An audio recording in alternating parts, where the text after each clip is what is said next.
A gente vai aqui falar um pouquinho sobre o que se trata, né, redação oficial, como a gente deve elaborar documentos, a formatação dos documentos.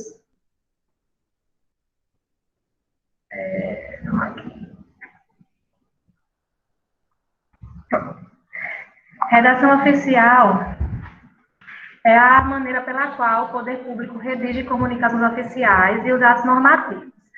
A gente pode resumir a redação oficial é a maneira pela qual o poder público redige as suas documentações oficiais e os atos administrativos, ou seja, é a maneira pela qual a gente se comunica dentro dos órgãos públicos, né?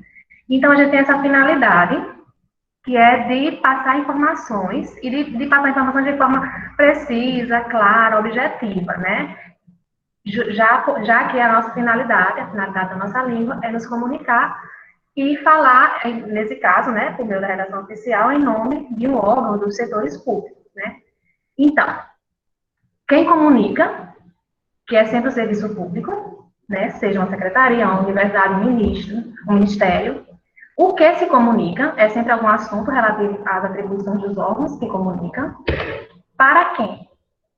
Que seria o destinatário dessa comunicação, que será sempre o público, uma instituição.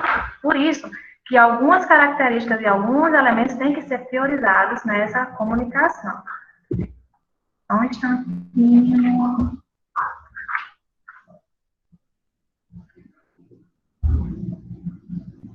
Aqui.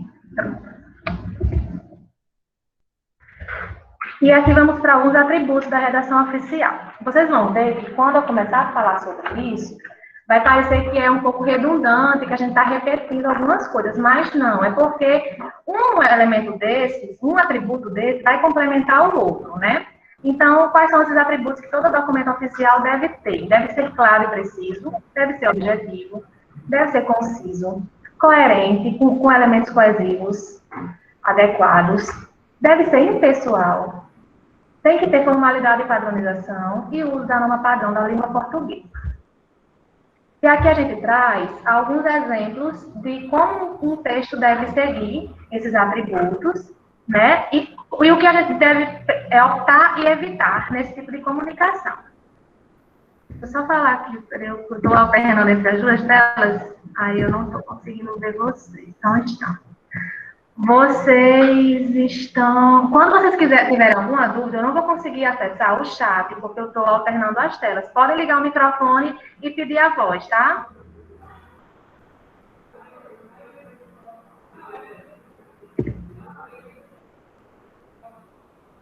Então, vamos lá. Com relação à clareza e precisão. A clareza é a qualidade básica de um texto. Dizemos que um texto é claro quando ele é compreendido de imediato. Então, o que é que a gente deve evitar? E o que a gente deve optar? A gente traz algumas dicas aqui. A gente tem que utilizar palavras e expressões simples, em seu sentido comum, salvo quando o texto versa sobre assuntos técnicos. Então, assim, a gente às vezes se depara com alguns textos escritos de forma tentando rebuscar com termos um pouco difícil, com palavras que não são tão usuais, e às vezes esse tipo de texto, ele se torna um texto com pouca clareza. Porque, claro que, salvo quando os textos versam sobre assuntos técnicos, o texto tem que ser mais claro possível, mais preciso possível. Então, evitar palavras muito rebuscadas que às vezes não enriquecem o texto, fazem com que o texto fique menos claro para os leitores, para quem o recebe, né? Usar frases curtas, ou seja, às vezes menos é mais. Quando você vai produzir um texto, eu, particularmente, tanto faz textos oficiais ou textos acadêmicos, eu sempre opto por escrever sentenças curtas, para que as pessoas, quando estão lendo, elas não se percam dentro daquele parágrafo extenso. Então, isso é muito importante. Pontuar e dar continuidade, claro, que com os complementos adequados para que a frase tenha sentido, né? Buscar a uniformidade do tempo verbal em todo o texto, não ficar alternando, né, entre a primeira pessoa e a terceira pessoa, que também acontece isso. Pode acontecer, né, e não é adequado. Não utilizar regionalismos ou neologismos.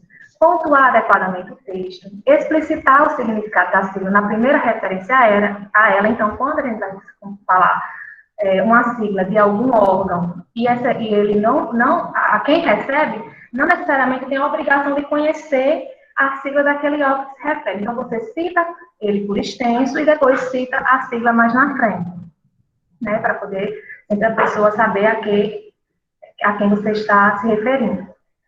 Utilizar palavras e expressões em outros idiomas apenas quando dispensáveis, e nesse caso, grátis em Itálico. Então, aqui a gente traz três exemplos, né, de formas de textos que a gente deve evitar e optar. Frases longas e orações na ordem direta. Por exemplo, a gente vai escrever ao chefe. Aí diz assim, ao chefe imediato, fez questão o servidor de apresentar, sem demora, resposta pronta ao que considera injusto, por intermédio de decisão estabelecida pelo superior, autoridade a qual, apesar de nota de insatisfação redigida, decidiu-se por manter o posicionamento inicial. Olha a extensão desse texto, dessa frase. Olhe que quando a gente vai lendo, a gente vai se perdendo um pouco no que a gente está falando e lendo. Então, o que é interessante, a gente pode reduzir isso a essa outra frase. O servidor apresentou ao chefe imediato nota de insatisfação contra a decisão tomada. Apesar disso, o chefe manteve a sua posição. Pronto. Nós mantivemos um texto claro e preciso, nesse caso. Outro exemplo, palavras e expressões incomuns, regionalismos e neologismos. Por exemplo, a reunião do colegiado transcorreu de forma locaz e com bastante desvios. A gente pode dizer, a reunião do colegiado ocorreu sem objetividade na sala dos participantes. Quando a gente cita desvios, não é claro a que se refere essa palavra desvio. Em alguns locais isso pode ser comum, né, de forma um pouco mais coloquial, mas para um texto oficial, numa redação oficial, a gente pede que o texto tenha a linguagem, né, realmente da norma culta da língua portuguesa. Então, a norma aqui. É urgente operacionalizar a emissão de portaria referente à formação do comitê de pesquisa. Aveste esse processo? Não, né? O termo aveste é regional, ele não deve ser utilizado em termos, em documentos oficiais. Então, é urgente realizar a emissão de portaria referente à formação de comitê de pesquisa e pronto. Outro exemplo, encaminho esse processo ao setor para análise e assinatura dos documentos enviados. Aguardamos posteriores providências. A gente pode uniformizar no tempo verbal, nesse caso. Encaminhamos esse processo ao setor para análise e assinatura dos documentos enviados. Aguardamos posterior providência. Porque, ó, você pode perceber que aqui a gente começa com encaminho e depois aguardamos. Então, já que aguardamos, nós encaminhamos. Outra dica é que a gente sempre deve utilizar na terceira pessoa, nunca na primeira pessoa, para o texto ficar mais impessoal possível, certo? Então, nesse caso aqui, a gente dá essas dicas com relação à clareza. Objetividade, né? Aí, como eu falei para vocês, vai parecer que eu estou repetindo a mesma coisa, que eu estou repetindo e que eu estou sendo redundante, mas aqui uma coisa completa a outra. Com relação à objetividade, ser objetivo é ir diretamente ao assunto que deseja abordar sem volta de ter redundância. Então, aqui eu trago um exemplozinho. Encaminhamos este processo, que trata da progressão funcional do servidor João da Silva, ao setor de gestão de pessoas, para demais encaminhamentos e providências, considerando a progressão docente do servidor, a que se deu encaminhamento nesse processo. Informamos, conforme a avaliação realizada, que o servidor efetivamente progrediu no período de interstício de avaliação. Quando a gente está lendo, a gente se perde um pouco, né? Muita informação numa frase que ele apenas quer dizer. Encaminhamos ao setor de gestão de pessoas o processo de progressão funcional do servidor João da Silva para a ciência do preenchimento dos formulários de avaliação. Informamos que o servidor atingiu a pontuação mínima necessária no período de interstício da avaliação. E pronto. Então, objetividade, ela é fundamental nos documentos oficiais, né? Concisão também. Concisão é o texto que consegue transmitir o máximo de informação com o mínimo de palavras. Então, a gente tem que evitar caracterizações e comentários supérfluos, adjetivos e advérbios dispensáveis. Um exemplo. Apurado com impressionante agilidade e precisão, naquela data de 2009, o resultado da consulta à população acreana, verificou-se que a esmagadora e ampla maioria da população daquele distante estado manifestou-se pela efusiva e indubitável rejeição da alteração realizada pela Lei 11.662 de 2008. Olha a quantidade de texto, de adjetivos, que se coloca nesse tipo de sentença, né? A gente poderia resumir toda essa frase em: apurado o resultado da consulta à população acreana, verificou-se que a maioria da população manifestou-se pela rejeição da alteração realizada pela Lei 11.662 de 2008. Alguém quer falar? Tem algum microfone ativado?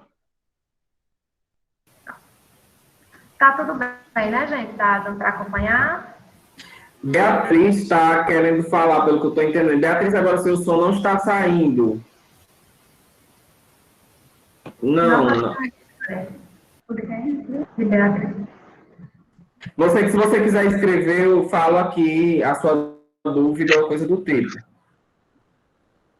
Podem seguir. Renata, agora, se você puder ir só um pouquinho mais devagar, especialmente nessas leituras, ajuda, viu?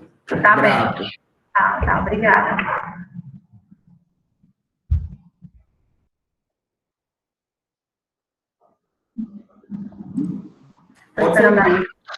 Eu estou esperando, Beatriz está digitando, né, Beatriz? Deixa ela terminar a pergunta, porque eu estou alternando as janelas. Aí, era só para saber, no caso das siglas, se fica deixar, podemos já colocar diretamente. Com relação às siglas. Lá na frente, a gente vai trazer todas as regras para o uso das siglas. Elas têm algumas regrinhas que têm que ser seguidas. Ela quer saber, Fran? Se no caso das siglas, como eu falei aqui, quando você vai começar as siglas,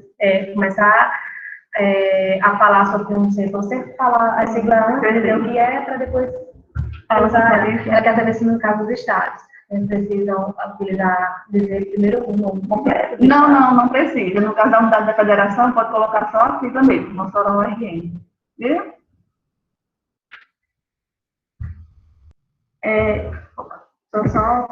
Ela vai complementar aqui.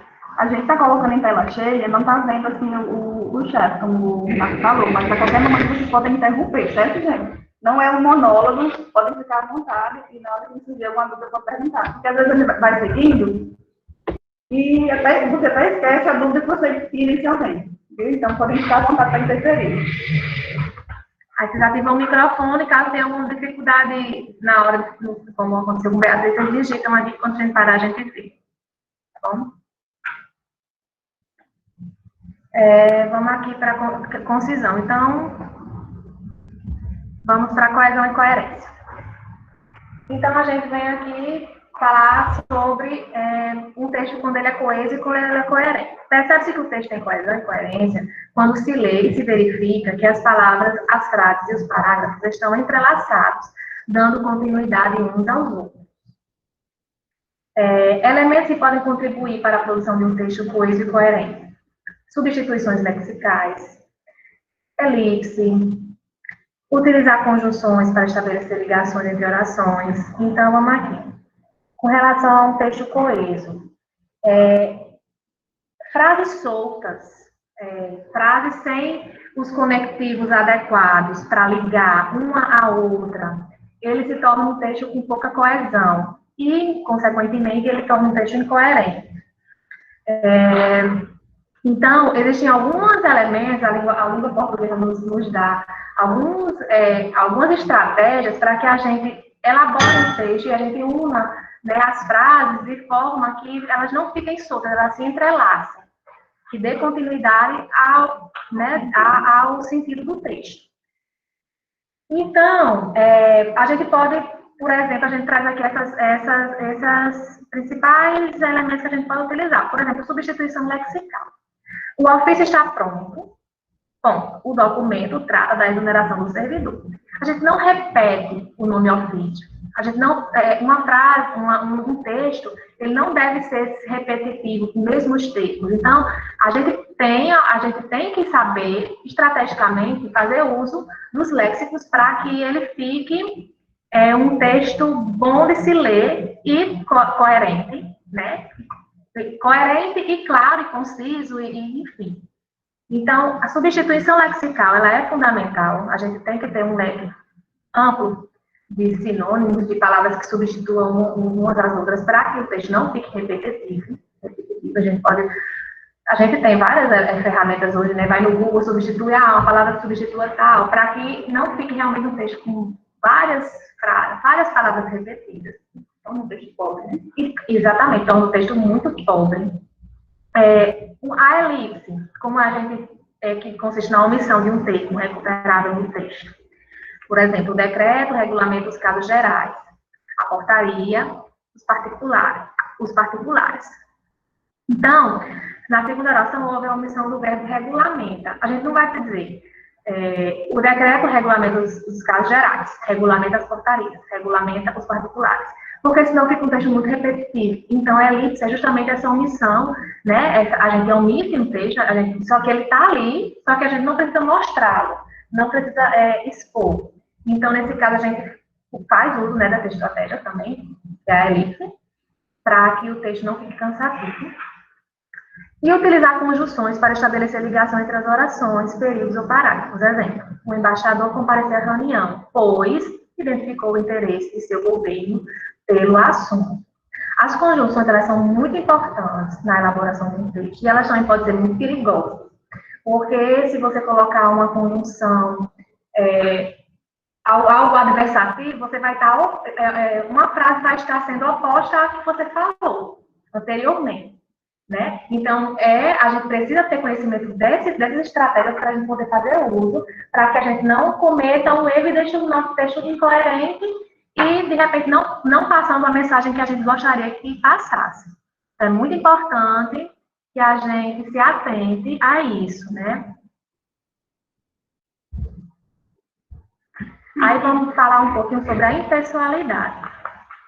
A redação oficial é elaborada sempre em nome do serviço público e sempre em atendimento ao interesse geral dos cidadãos.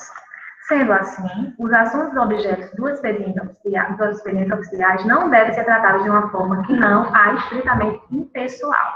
Então, a gente não fala em nosso nome dentro do serviço público, a gente fala em nome da instituição, do setor, né? Então, a gente não deve colocar as nossas impressões, os nossos gostos, nossos apreços ou desapreços num texto oficial, né? Isso aí é algo que deve ser, que você trata quando você fala no seu WhatsApp, que você fala nos seus textos extraoficiais, mas nos documentos oficiais a gente tem que seguir esse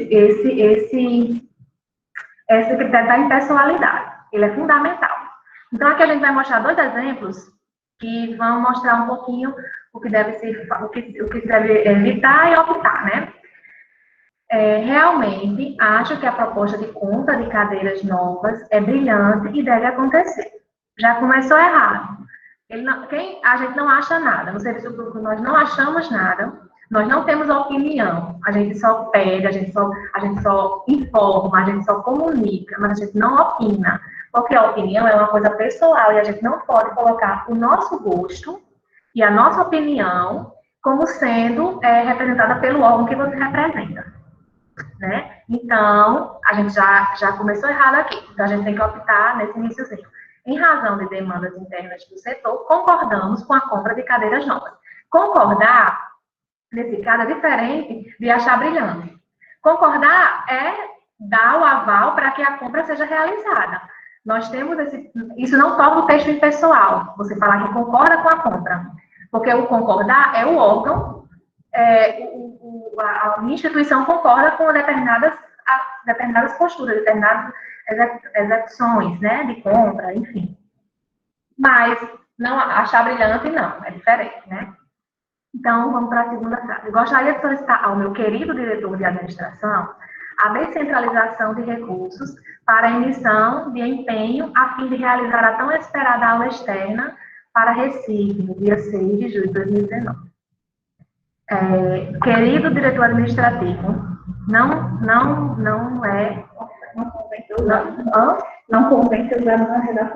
convém jamais utilizar na redação oficial.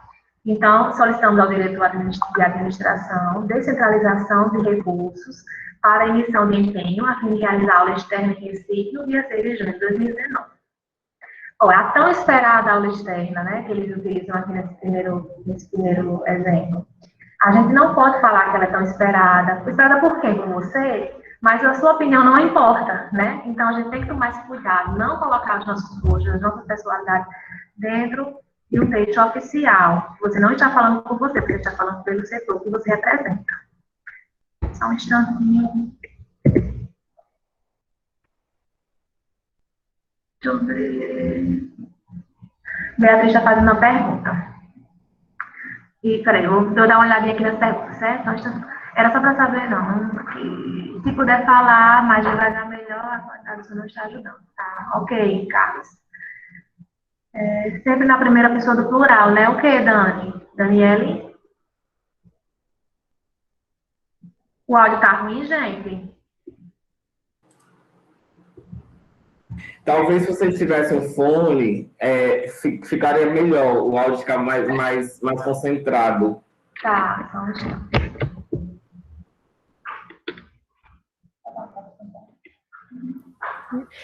Renata, eu quis dizer a primeira pessoa do plural aí, tipo, no tempo verbal, né? Solicitamos, essas coisas. Isso, prefiro usar a primeira pessoa do plural em relação ao primeiro do singular, né? Se você usar em primeira pessoa do singular, o texto tende a ficar muito pessoal. Certo, obrigada. Melhorou, gente, o áudio agora? Eu coloquei um fone. Ou mantém? Melhorou bastante, obrigado. Pronto. Beatriz perguntou aqui, mas no caso de um parecer, por exemplo, o órgão pode opinar sem ser pessoal, não é? Porque ele vai opinar pela viabilidade ou não de um ato de acordo com as normas, sem subjetividade.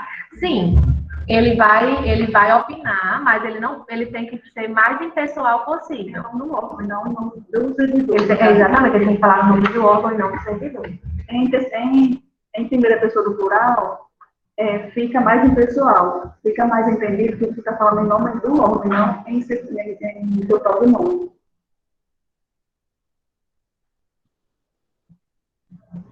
Pronto, né? Tem mais alguma dúvida? Vamos saber a continuidade, então.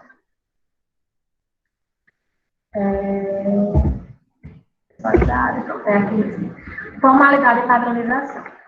As comunicações administrativas devem obedecer a algumas regras formais.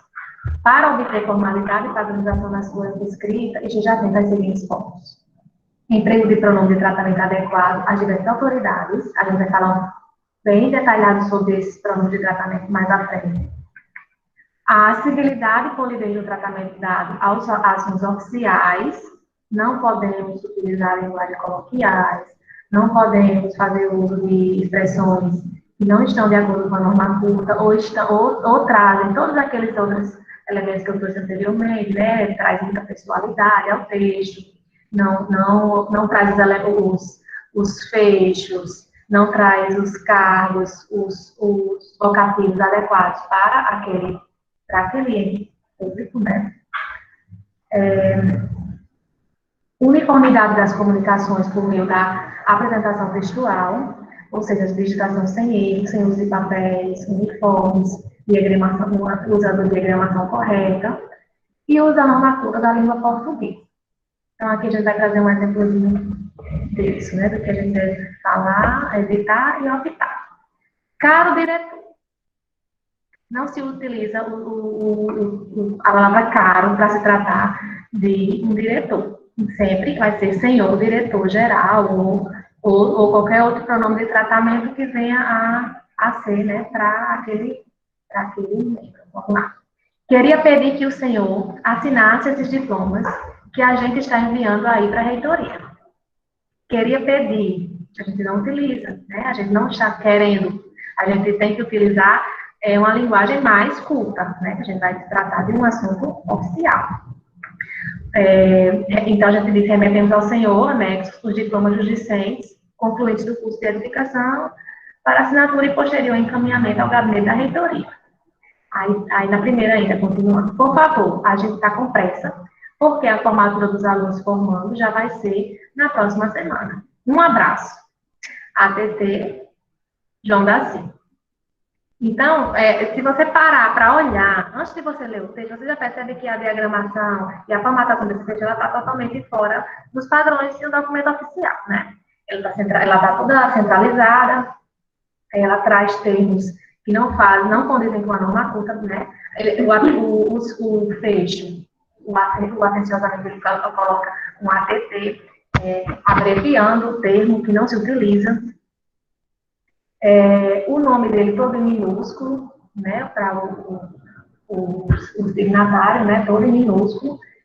Tem o cargo, sem saber quem é João da Silva, né? A gente tem que dizer qual é o nome do signatário, ele assina e ele coloca o cargo que ele assume naquele momento. Ou seja, o texto está totalmente fora da formalidade e de uma padronização de um documento oficial. Até aqui, gente. Aí aqui eu encerro essa primeira parte, que são os elementos, né, que compõem o texto, no texto oficial. Vocês têm mais alguma pergunta para fazer com relação a essas características? Podem falar.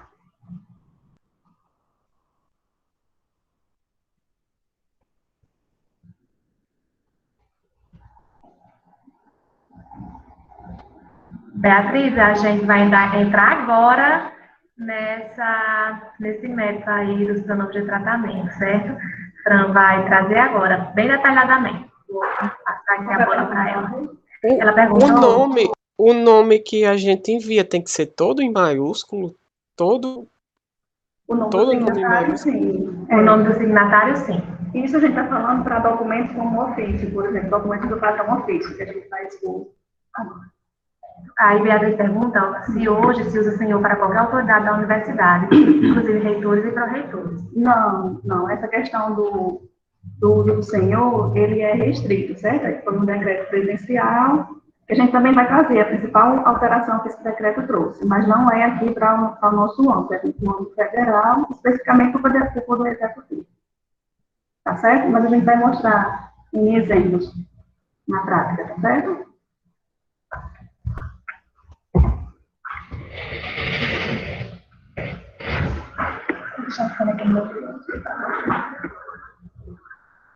Pronto, gente. Então, um dos elementos que contribuem para a formalidade do texto oficial é o uso correto dos pronomes de tratamento, tá certo?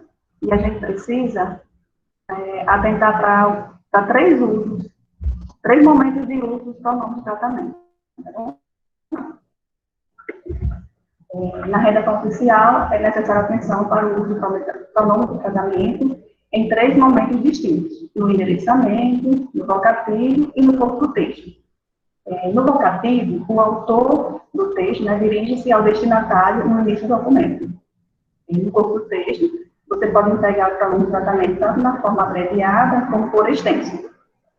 E o endereçamento é o texto utilizado no envelope, que contém a correspondência oficial, ou complemento aí, né, o endereçamento é utilizado na parte inicial do documento. Aqui a gente trouxe uma tabelinha da última edição do Manual da Presidência da República.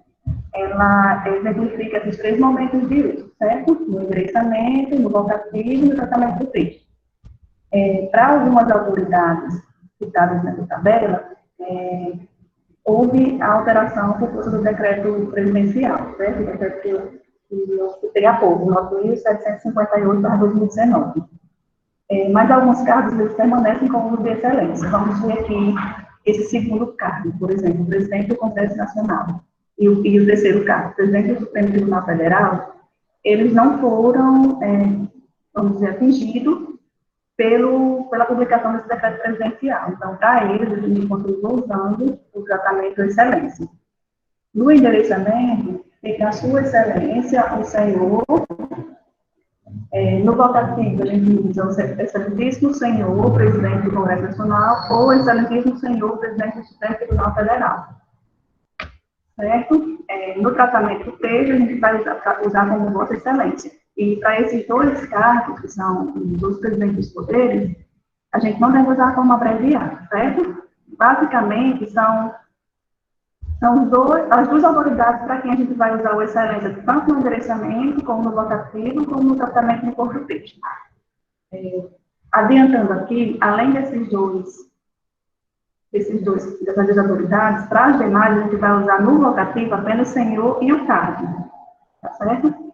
Pronto, aí vamos lá. O presidente da República, o vice-presidente da República, os ministros de Estado, secretário executivo do Ministério e demais ocupantes de cargos de natureza especial, todos eles foram alterados, né, nesse decreto de 2019, que você vai tratar apenas como senhor, certo? Em qualquer ocasião, seja em documentos subscritos, seja em alguma solenidade, em qualquer ocasião que envolva membros do Poder Executivo Federal, o tratamento sugerido não, imposto pelo decreto, né, é apenas senhor.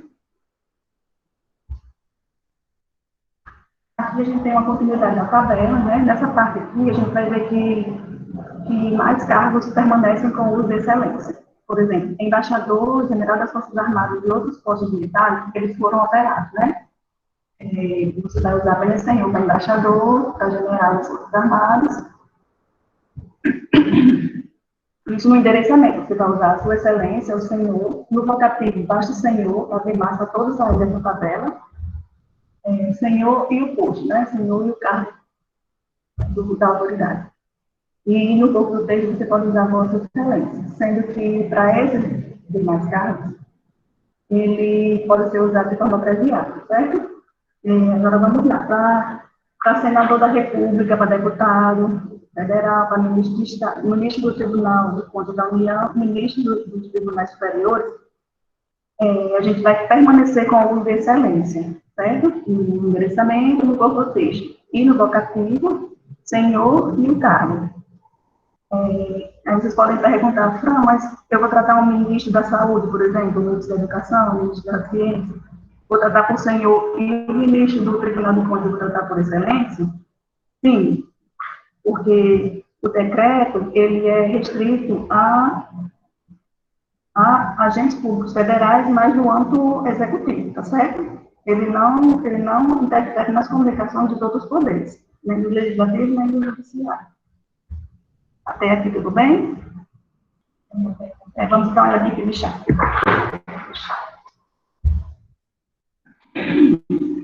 Então, aqui. É a terceira pergunta. Bota mais 1.600, por exemplo, não se usa mais. Beatriz, usamos sim. Não usamos para, por exemplo, comunicar universidades federais. Certo? Na comunicação com agentes públicos federais, a gente não usa mais esses outros pronomes de tratamento, apenas senhor, tá certo? Mas, no caso aqui da nossa magnífica reitora, né? Permanece com o magnífico, tá certo?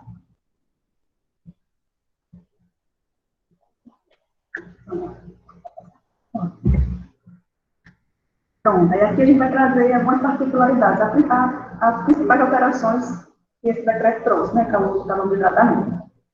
De acordo com o disposto no artigo 2º do Decreto Presidencial de 9.758, né, do dia de 2019, o único pronome de tratamento utilizado na comunicação com agentes públicos federais, tá certo? O único pronome de tratamento utilizado na comunicação com agentes públicos federais é senhor, independente do nível hierárquico, da natureza do cargo ou da função ou da ocasião. Aquela coisa que eu falei, né? Tanto faz. Você vai mandar um ofício, você vai tratar como senhor. Se você está numa solenidade, por exemplo, a equipe cerimonial vai ter que usar o tratamento senhor, independente se é para um técnico, se é para o presidente, se é para um ministro, senhor para todo mundo. Esse decreto, ele limita a comunicação com agentes públicos federais, certo? Vamos ver aqui nesses exemplos. Ofício de um particular para o INSS, né, que é a agência federal, que é o pronome senhor. Ofício do Ministério da Saúde para a Anvisa, né, que é a Anvisa vinculada ao Ministério da Saúde. Então, é uma comunicação com e entre agentes públicos federais, nesse caso aí. Então, a gente vai utilizar o pronome senhor. Lembrando, gente, que isso aí é para os entes federais. Pronto, então esse decreto ele não se aplica às comunicações entre agentes públicos da administração pública federal e agentes públicos de outros poderes, como do Poder Judiciário, como já havia falado, né, do Poder Legislativo, Tribunal de Contas, da Defensoria Pública, do Ministério Público, ou de outros entes federativos. Ou seja, nesses casos, o nome de tratamento excelência, ou qualquer outro que a comunicação exija, está mantido, tá certo? Como assim, ou qualquer outro que a comunicação exija está mantido? Como no caso da pergunta que a nossa colega fez, né? O vossa magnificência, ele está mantido, desde que não seja no âmbito do poder dos órgãos públicos federais, tá certo? Vamos ver esses exemplos aqui. Isso. Renata está questionando aqui se estou o reitor daqui, mandando ao reitor da UFES. A gente usa o tratamento para a pessoa que vai receber. Então, se a reitora daqui vai mandar um documento para o reitor da UFES, por exemplo, ela vai tratar como senhora. A senhora Ludmila. No caso, se vier de lá para cá, ela vai ter que tratar ainda com o vosso magnificência. Isso. A gente só tem algumas perguntas, vamos ver que eu estou chutando aqui. Não, é só isso.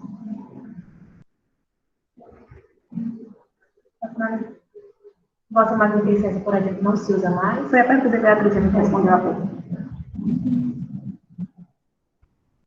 Pronto, então vamos ver aqui nesses exemplos. Um ofício do Ministério da Saúde para o SPE está mantido o uso de excelência. Está mantido o uso de excelência. Por quê? Porque o Ministério da Saúde, né, é um ente federal do Poder Executivo, mas ele está mandando uma documentação para o Judiciário. Então, o decreto ele não alterou a redação oficial no âmbito desses outros poderes. Tá certo? Um ofício de um particular para um senador está mantido o uso de excelência. Se a gente for mandar um ofício de gabinete para um deputado, para um senador, a gente vai tratar como excelência, tá certo? Tanto no endereçamento, como no vocativo, como no corpo do texto. Agora, uma observação sobre a concordância com o uso do pronome de tratamento. Embora eles se refiram à segunda pessoa gramatical, a pessoa com quem se fala, levam a concordância para a terceira pessoa.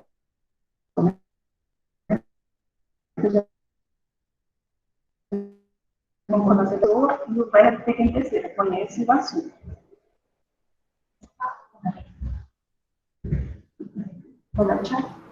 Renata, seu som não tá bom. O som não tá bom? Não, por algum momento travou. Eu acho que você poderia repetir essa última fala, eu acho que foi o Frank que fez. Eu acho que o som falhou, de fato. Eu ia pedir, aí a André foi. Muito obrigado, André. O som falhou. E eu não sei, eu acho que o som tá com muito ruído, eu não sei. Ele tá meio abafado, vocês devem estar de máscara, né? Ainda. Ela tá falando, era isso que eu ia perguntar. Ela tá falando de máscara, eu acho que é isso que tá dificultando, assim, o som dela sair abafado mesmo. Isso, aí não tá com tanta clareza como necessário na fala, não é, André? A gente tá escutando assim bem...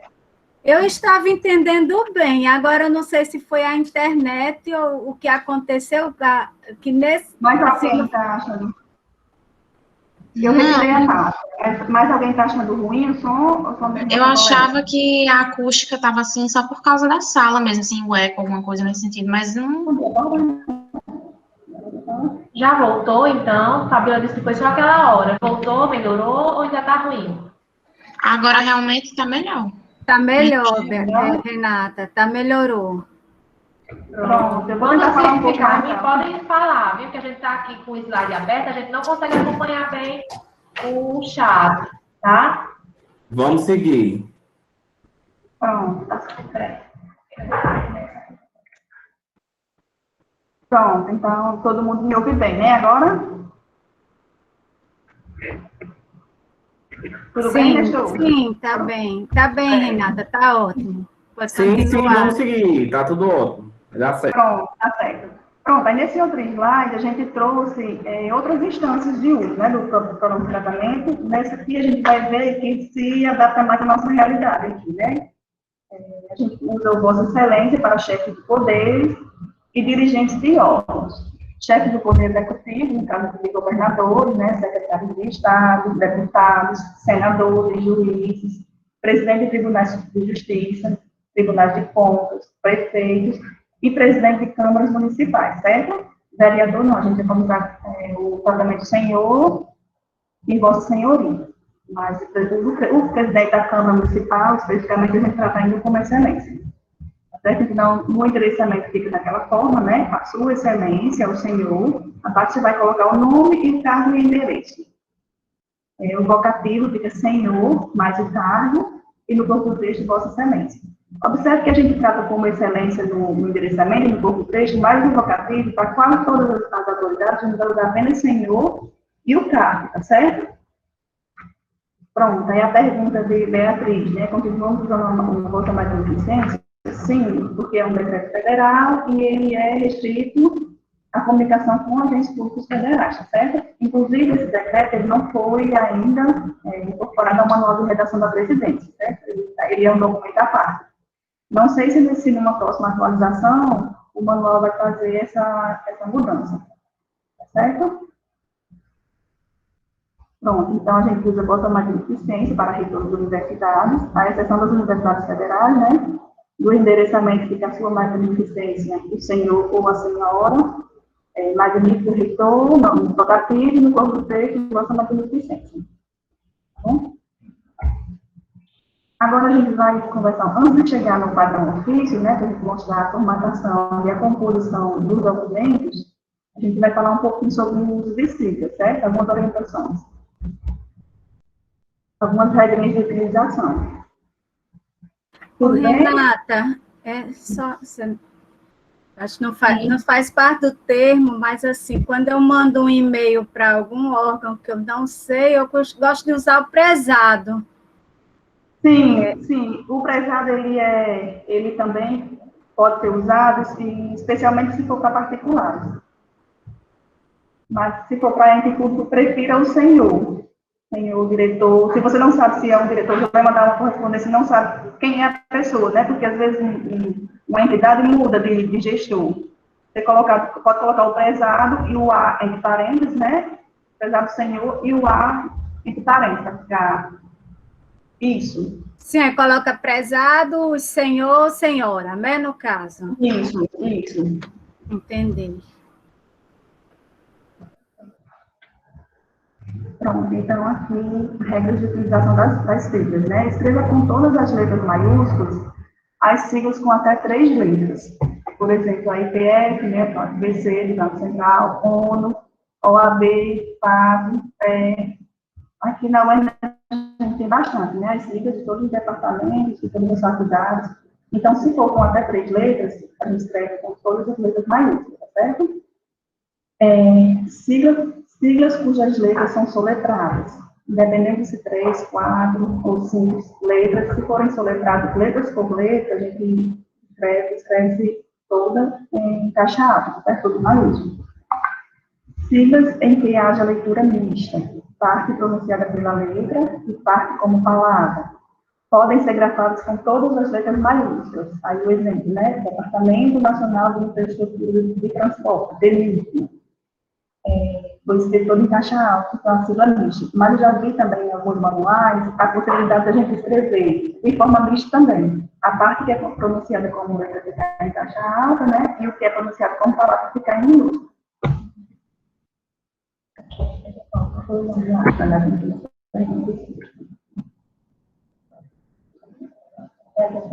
Entendi que é preferível dizer só senhor em vez de prezado senhor, não é isso? Isso. É preferível, mas que poderia utilizar o prezado se colocar o senhor posteriormente, né? É preferível usar só o senhor no caso, senhor diretor, senhor coordenador, senhor presidente, tá certo? O prezado, ele é mais indicado para correspondências para particulares. Essas siglas, voltando para a questão das siglas, né? Eu achei bastante interessante quando a gente estava lendo, né, no manual sobre o uso, porque a gente tem o costume sempre de utilizar siglas em maiúsculo, né? Sendo que a nossa sigla, por exemplo, da UERN, ela só é o primeiro U maiúsculo, o resto está sendo criado em minúsculo, porque ela segue essa regra que vai começar a falar agora. Use apenas a inicial maiúscula quando a sigla tiver mais de 3 letras e for pronunciada como palavra. Por exemplo, CEPOM, CEP, CEPOP, a gente não pronuncia letra por letra. Eu não digo, por exemplo, UERN, a gente diz o R. A não ser que o nome UERN esteja inserido num contexto que você queira dar um destaque, por exemplo, num folder que você coloca o nome da universidade todo em caixa alta. Existe alguma margem, vamos dizer, de liberdade para você desconsiderar essa regra, certo? Mas, usualmente, nos textos oficiais e em outros âmbitos também, como os textos jornalísticos, a gente usa a inicial maiúscula e a gente a palavra em minúscula. Continuando aqui, o R, o FES, a FAM, a MAC, a FIC. Algumas siglas fogem a essas regras, certo? Respeito à forma consagrada em casos como o NB. São 3 letras, né? Pela regra que a gente tinha falado há pouco, deveria ter ficado todo em caixa alta. Mas essa regra, ela é consagrada dessa forma, ela foi batizada desse formato. Então, se a gente conhece, a gente precisa respeitar esse formato, certo? O ProJovem, o ICMBio, está aqui uma sigla mista, né? Ela é parte escrita em caixa alta, maiúscula, né? E parte como palavra, parte minúscula. CNPq, PROINFO, o nosso programa aqui, né, da UERN, ProUERN, ela foi batizada dessa forma, o P maiúsculo e o U maiúsculo, para dar destaque ao nome da universidade, né? Não use ponto entre as letras da sigla. Quando você vai escrever o nome da universidade, por exemplo, você não vai colocar universidade, ponto, o estado, ponto. Então, quando você vai formar a sigla, não precisa colocar um ponto, só as iniciais. Para formar o plural, acrescente um S à sigla, certo? Um S minúsculo à sigla, não precisa colocar o apóstrofo. Tá bom? Em siglas terminadas por S, o plural será definido pelo artigo. Por exemplo, se eu vou me referir aos institutos de seguridade social, né, os INSS, eu vou colocar um S a mais em minúsculo depois da sigla? Não, certo? Quem vai definir o plural é o artigo que antecede a sigla. Dá uma olhadinha no chat novamente.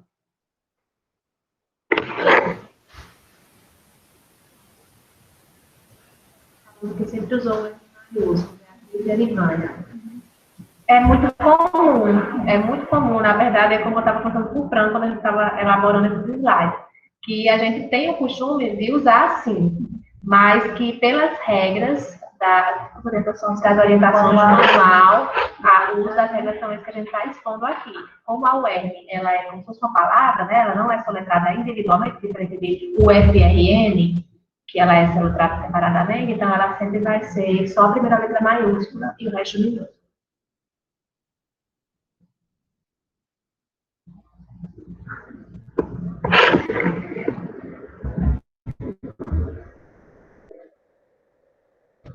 Pronto, aqui que a gente já falou aqui, né, que Renata tinha falado da parte da clareza. Na primeira ocorrência, escreva o significado da sigla por extenso e a coloque a seguir separada por travessão, certo? Por travessão e também podemos separar por parênteses, certo? Alguns manuais trazem por travessão, outros fazem dos formas, outros fazem só parênteses.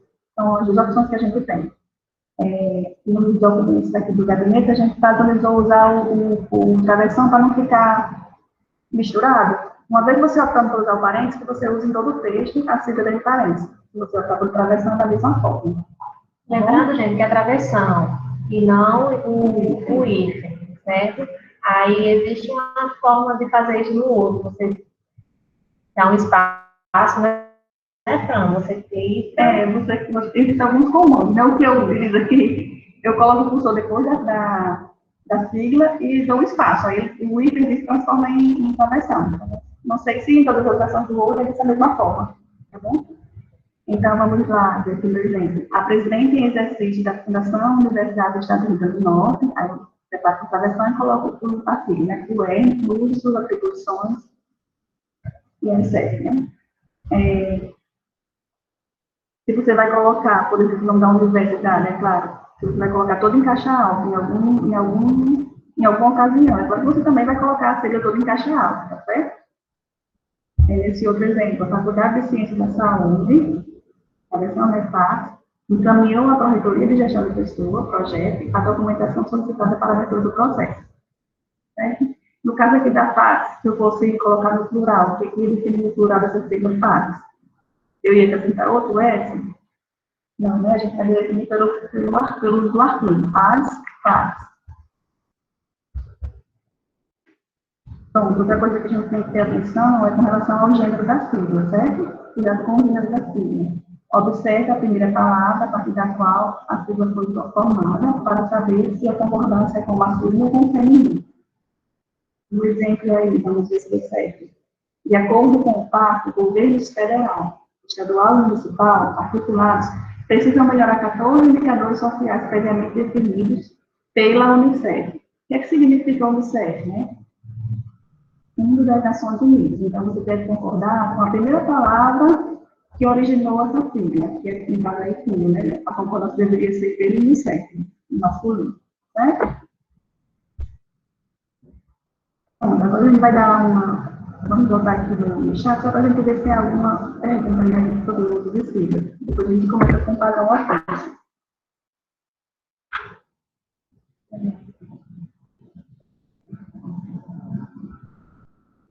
Beatriz diz que no cabeçalho usamos universidade no estado do Rio Grande do Norte, o R.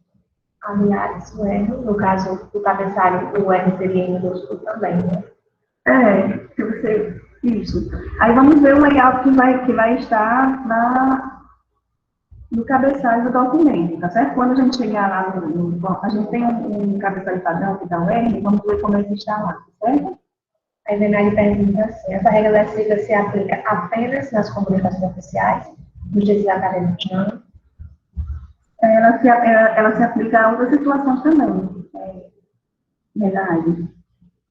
Não apenas nas textos oficiais. São orientações que a gente encontra em gramática, certo? Em manuais de redação.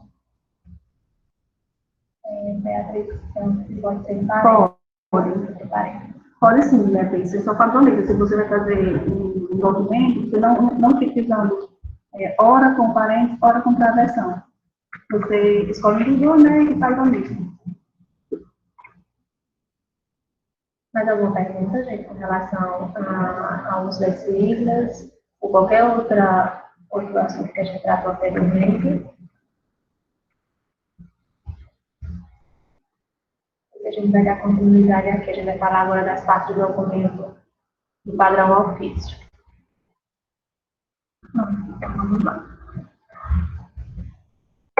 Primeiro a gente começa com o cabeçalho, né? Aqui deve aparecer apenas a primeira página do documento, centralizado, com o brasão da instituição, o nome do órgão principal e o nome dos órgãos secundários, certo? Da maior para a menor hierarquia, com os espaçamentos feitos entre linhas. Então, a situação aqui, no layout que a gente utiliza aqui na universidade, ele não fica centralizado, né? Ele pode ir com o padrão do manual, todo em caixa alta, tá certo? Então, inclusive a sigla, né? Se a gente usa o nome da universidade em caixa alta, a gente mantém a sigla também nesse formato. O nome da universidade, que é o órgão principal, e o órgão secundário, que no caso o gabinete do presidente aqui. Identificação do expediente, né? Que é o nome do documento, que é o tipo do expediente por extenso, com todas as letras maiúsculas.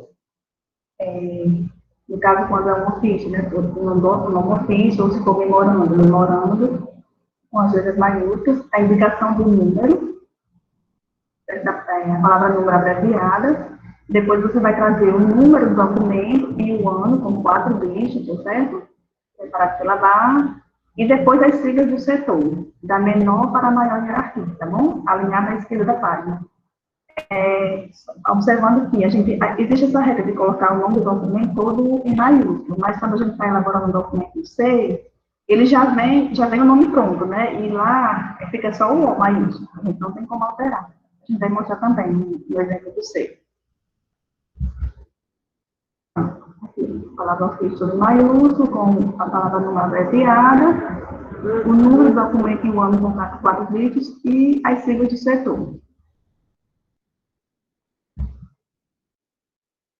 Local e data do documento, né? O nome da cidade, onde foi escolhido o documento, seguido da vírgula. Não se deve utilizar a sigla da unidade da federação depois do nome da cidade. O dia do mês, em numeração ordinal, se for o dia 1º do mês, né? E a partir do dia 2, em numeração cardinal, para os demais dias do mês.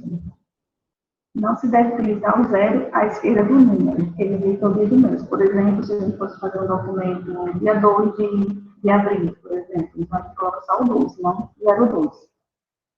O nome do mês, que deve ser escrito com letra minúscula, certo? E o ponto ao final da data, que deve ficar alinhada à direita da página. Por exemplo, né, Mossoró, 31 de março de 2021. O nome da cidade, separado por vírgula, o dia e o mês e o ano e ao final o ponto. Pronto, aqui na carta, né? Pronto, aqui tem o nome da cidade, vírgula, 8 de novembro de 2019. Tá ok aí essa data? Algum problema com ela? O 08, né? Deveria ficar só 8 de novembro de 2019, tá certo? Não precisa colocar esse 0. Vamos ver, então. Depois eu vou terminar.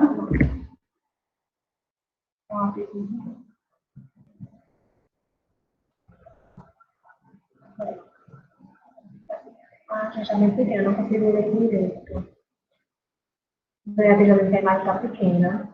A Camila está dizendo que o Brasil ainda tem, se o Brasil ainda tem que usar ou só para documentos específicos.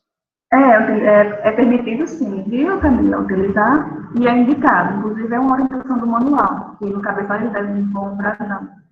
Esses que está mostrando novamente o padrão de ofício da UERN de novo. A imagem do significado Como pequena. A gente vai tentar que projetar eu como é, consigo certo? ganhar. Eu não sei tanto que é da vida, né? Está aparecendo legal agora? Mas não precisa fazer assim, né? Ótimo.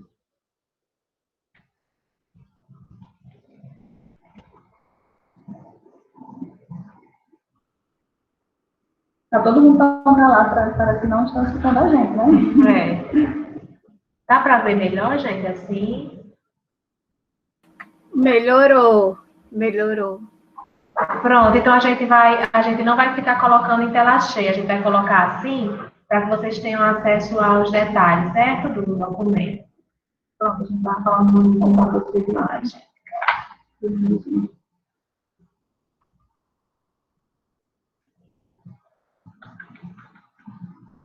Vai diminuir agora, quando for no próximo a gente aumenta novamente.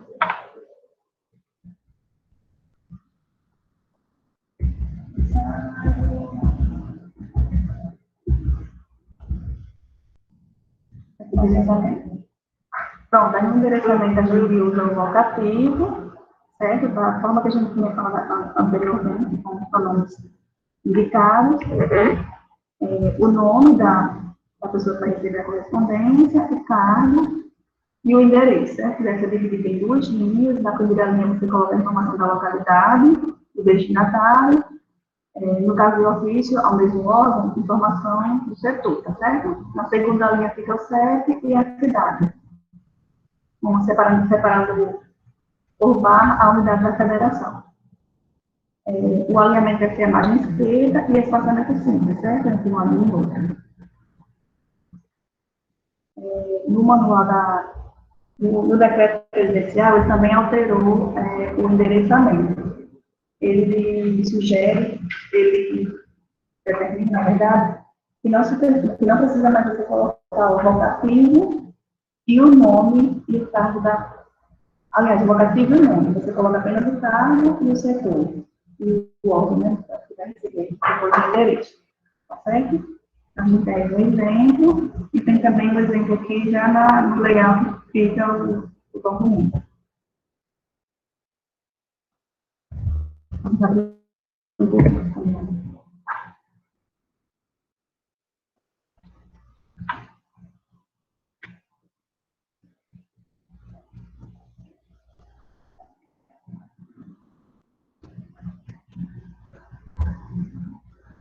a gente vai explicar sobre o assunto. Assim.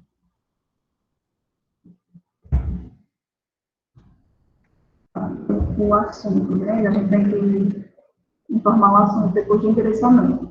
Então, a palavra assunto, ela deve anteceder a frase que define o conteúdo do documento, né? Seguido de 2 pontos. Em seguida, você vai descrever, né? A frase que descreve o conteúdo do documento deve ser escrita com inicial maiúsculo. Não deve utilizar verbos, não se deve utilizar verbos, nem se deve utilizar de 4 a 5 palavras. Todo o texto, inclusive no assunto, né? Toda essa frase, ele deve vir negrito, certo? E com um ponto ao final. Com o recuo alinhado à margem esquerda. Temos o exemplo na versão do servidor até inteligência superior. Todo em negrito e com a pontuação ao final, certo? Depois a gente vai ampliar novamente esse layout. Então, depois eu vejo o documento, né, que ele deve ser justificado, com espaçamento simples entre linhas, os parágrafos devem ser separados com 3 pontos após cada parágrafo, né, recuo de 2,5. Além do recuo da margem esquerda de 3, né, a gente recua mais 2,5 para os parágrafos. No SEI, a gente tem uma ferramenta, né, que a gente centraliza, justifica o texto e colocou o recuo da primeira linha e ele recua todos os parágrafos, já nesse formato aqui que o manual pede. Fica bem semelhante. Não tem como a gente ver se fica exatamente 12,5, porque lá no SEI a gente não tem a régua, né, para a gente ver exatamente, mas visualmente fica do mesmo formato. A fonte, ele sugere a fonte Calibri ou Carlito, né? No manual anterior, ele trazia atalhos, mas ele mudou aqui a fonte. Não se deve, o corpo do texto deve ser numerado se for a partir de 3 parágrafos, certo? O tamanho do corpo do texto deve ser 12 para o texto, né? Para as citações reguladas 11 e as notas de rodapé tamanho 10.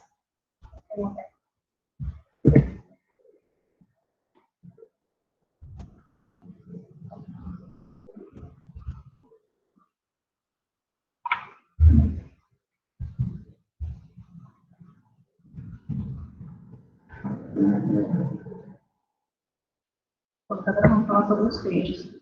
Existem basicamente 2 tipos de texto, né? O respeitosamente e o atenciosamente. O respeitosamente para a autoridade de hierarquia superior, a do remetente, inclusive o presidente da República, e para a autoridade da mesma hierarquia ou hierarquia inferior, ou demais casos, a gente usa atenciosamente. Como assim demais casos?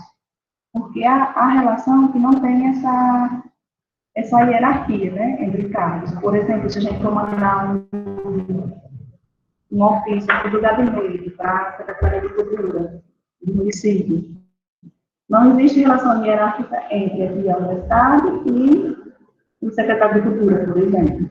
Tá certo? Então, nesses outros casos, a gente usa atenciosamente. Entre o professor e o técnico.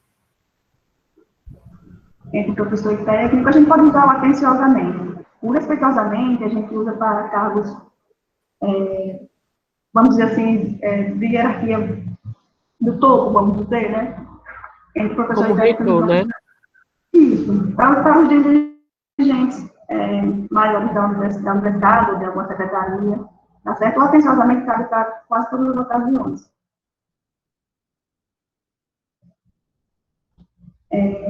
O fecho ele deve vir alinhado à margem esquerda, um recuo de 2,5 de distância da margem esquerda. Na mesma recuo do parágrafo, no caso. Ele tem um recuo da página de 3, né, e ele fica no mesmo recuo de 2,5, igual com o parágrafo, com espaçamento de 6 pontos após cada parágrafo, certo? Não deve ser numerado.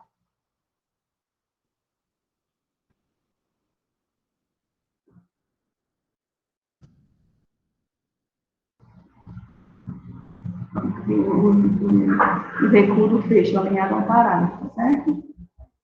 Agora a gente vai para a identificação do signatário, que é o nome da autoridade que espere. Grafado em letra maiúscula, né, todo mundo chamado, sem negrito, e não se deve fixar aquela linha para assinar não é indicado já ali. O cargo redigido apenas com as iniciais maiúsculas, certo? E ele deve ficar na página de forma centralizada. Essa é uma orientação do manual, né, do manual da presidência, mas a gente tem o nosso layout próprio, que a assinatura fica com o recuo no caso à direita. A identificação tem que estar no caso à direita. E todo em caixa alta.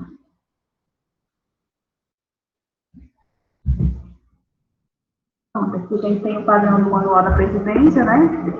Que tem lá o cabeçalho centralizado, com brasão, é o nome do documento, a data. E o que se diferencia do nosso aqui em cima? Somente o cabeçalho, né, que a gente é recuado à direita, do manual ele fica centralizado. Então, se a gente for escrever algum documento, aqui a gente pode utilizar o nosso layout padrão, tá certo? O assunto ficou todo em caixa alta, aí, né?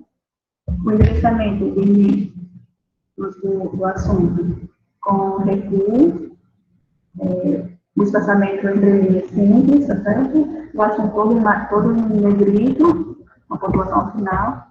E logo após, antes de começar o texto, a gente coloca o vocativo, certo? Se for no ofício.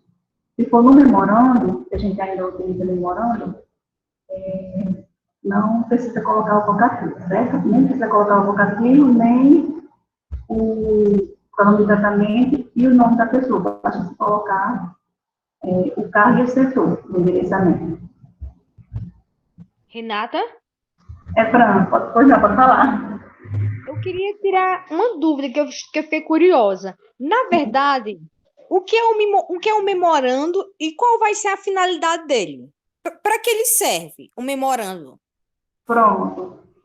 A formatação do memorando é idêntica à do ofício, com essas diferenças que eu falei agora. E a única diferença é que o ofício ele é um documento da comunicação externa, e o memorando ele é mais indicado para a comunicação interna. Por exemplo, eu vou mandar uma correspondência para a Correitoria de Ensino, aqui da universidade, né, eu uso memorando.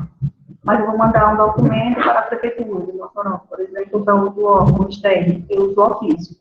Tá certo? Inclusive, a última edição do Manual da Presidência, ele extinguiu também o uso do memorando e utiliza-se apenas o ofício, certo? Para todas as correspondências, seja interna ou externa. Mas aqui na universidade e em outros órgãos, a gente permanece usando o memorando. A única diferença é essa mesmo, se o documento é utilizado internamente.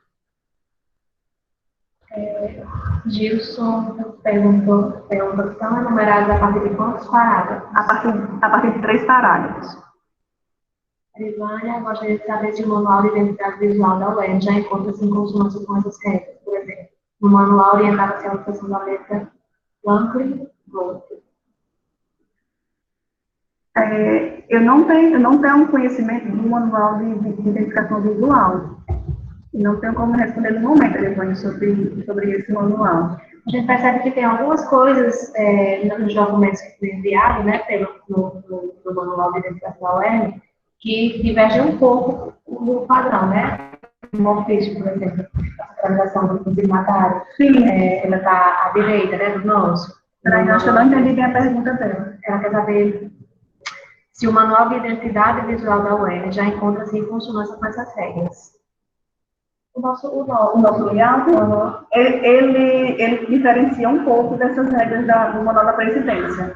O manual com os layouts dos documentos internos da gente, né? Ele diferencia um pouco. Por exemplo, no cabeçalho, né, que nós temos falado, o cabeçalho que tem no Manual da Presidência, ele é centralizado, tanto o cabeçalho como a assinatura. O nosso layout, ele é recuado à direita. Normalmente quem comunica é a função e não o campo que ocupamos. Normalmente comunicamos em nome do setor, departamento de unidades acadêmicas e administrativas. É isso mesmo?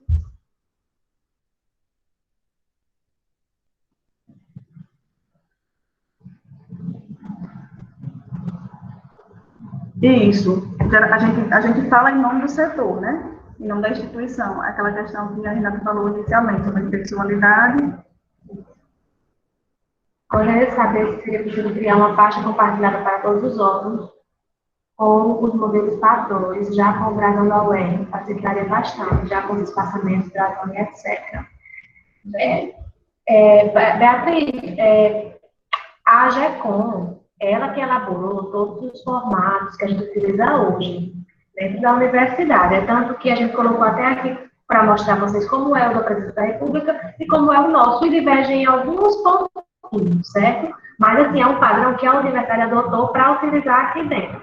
Ela tem acesso, ela encaminha para o setor. É só você entrar em contato com o pessoal da AGECOM, que eles já têm esses documentos compartilhados, certo? Se você não chega, se não está ainda no seu setor, você pode fazer contato com eles, que eles encaminham para você. Acho que foi ano passado, né? Não, acho que foi 2019. 2019. Pessoal, tenho que ver onde. Tá bom, Antônio. Beatriz, acho que a criança não vai compartilhar para a você ajudaria. Certo, ajuda muito, ajuda bastante. Aí você fala com eles, tá bom? Tem um modelo de todos os expedientes.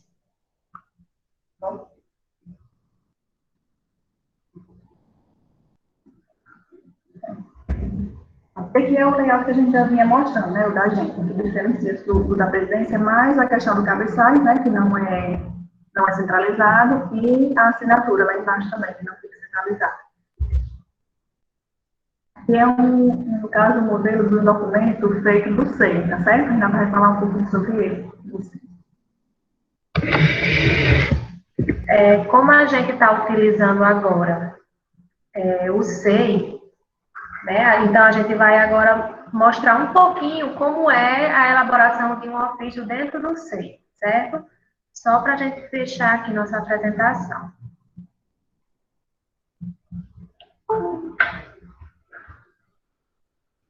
Tem mais alguma pergunta, alguma dúvida com relação a essa questão de formatação?